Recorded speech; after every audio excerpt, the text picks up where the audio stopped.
नवरात्रि के 8वें दिन जिन देवी की पूजा होती है वे है माँ महागौरी। ये माँ दुर्गा का 8वां स्वरूप है। पौराणिक कथा के अनुसार माँ पार्वती ने जब भगवान शिव को पति बनाने के लिए कठोर तपस्या की थी, उन्होंने कई वर्षों तक घोर व्रत और तप करके केवल वायु और पत्तों का सेवन किया।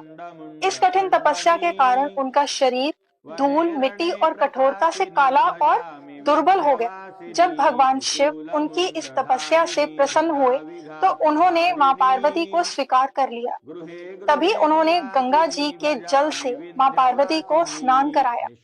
जैसे ही माँ पार्वती ने स्नान किया, उनका रंग अत्यंत गौर वर्ण, दिव्य और उज्जवल हो गया। उस समय वे महागौरी नाम से विख्यात हुई।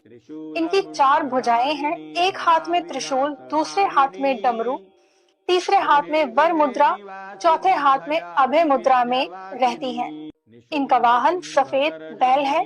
ये श्वेत वस्त्र धारण करती हैं और इनके आभा मंडल से असीम शांति और करुणा झलकती है। माँ महागौरी को नारियल का भोग लगाया जाता है। माँ महागौरी राहु ग्रह की अधिष्ठात्री देवी हैं।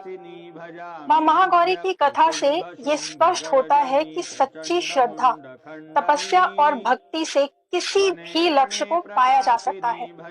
माँ महागौरी का रूप भक्तों को यह संदेश देता है कि कठिनाइयां और कष्टों के बाद हमेशा जीवन में पवित्रता, उजाला और सुख आता है।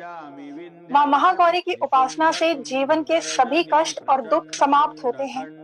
कन्याओं के विवाह संबंधी बाधाएं दूर होती हैं।